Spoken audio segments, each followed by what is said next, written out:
Let's say Karen, a recently divorced mother of 3 who has a job as an interior designer, recently went to the market to buy eggs for her family. Now, while she was at the store, she noticed that eggs were on sale. So she bought more than she originally planned to. Why is this? Well, why would she buy more than she wanted to? Well, this is a classic example of the laws of demand. The law of demand is simple. It states that all other things being equal, the higher the price, the lower the quantity demanded by the consumer will be. And when you look at it, this makes sense, right? Exactly like with our example, Karen, who once she realized that eggs were cheaper than she thought, bought more because she demanded more.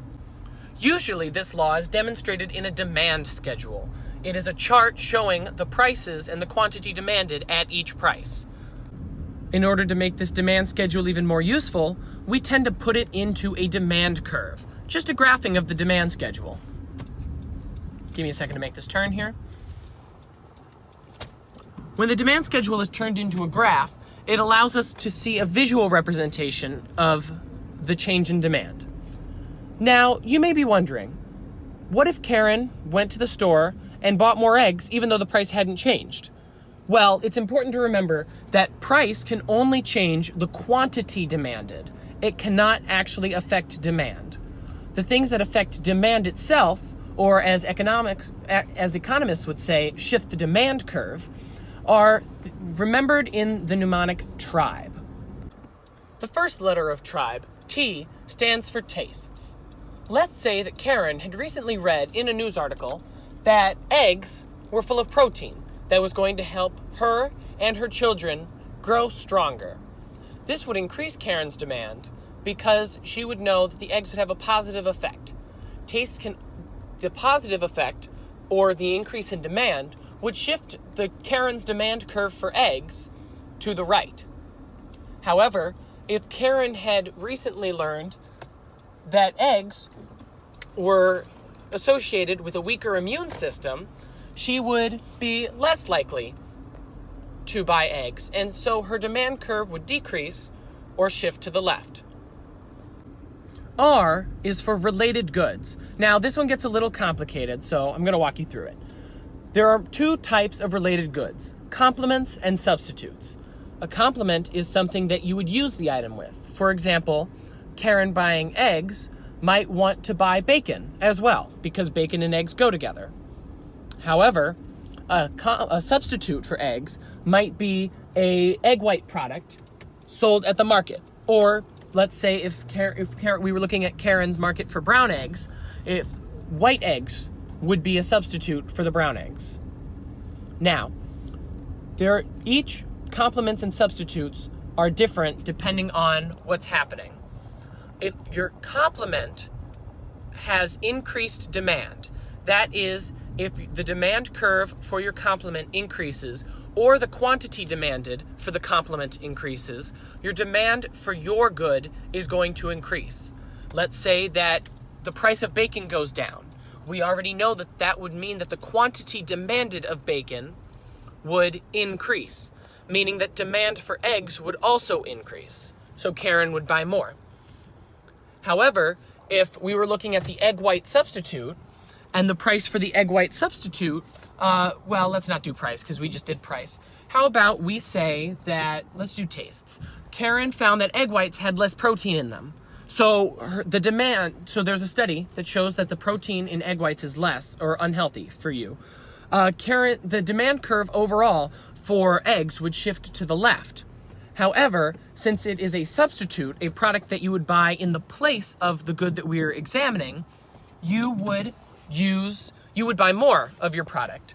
So the decrease in the demand for the other product would increase the demand for your good.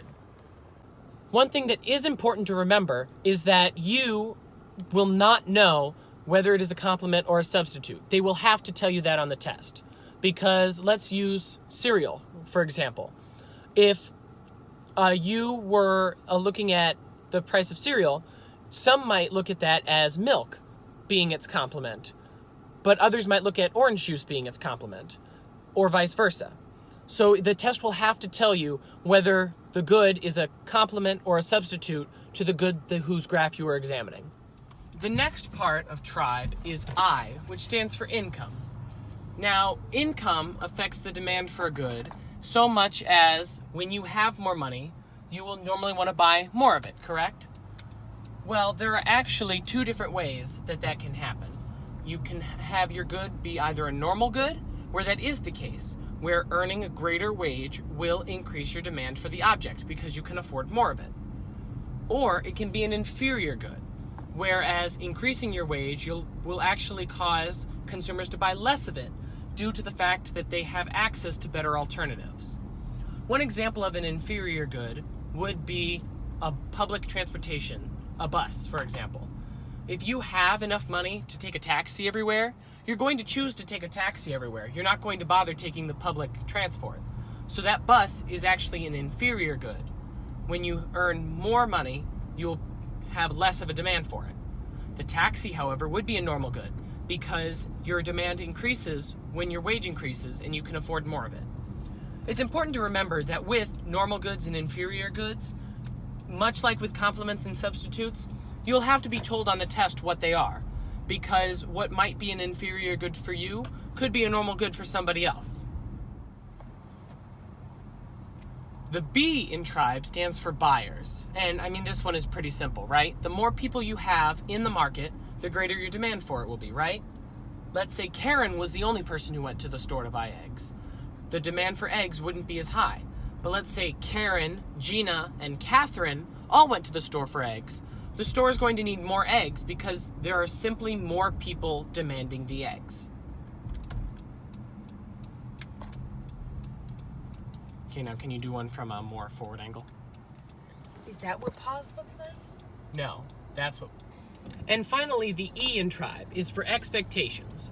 If Karen goes to the store today, but she thinks that the price of eggs is going to go up in the next week, her demand for eggs now will be more because she has more purchasing power. She can buy more eggs with the money she has. However, if Karen thinks that the price of eggs is going to go down in the next week, she'll hold off on purchasing eggs and shift her demand curve for eggs to the left because she knows she'll be able to buy more at a cheaper price in the future. Expectations is a little weird and might be pushing it a little bit in terms of demand, and you'll see in the next video in terms of supply as well.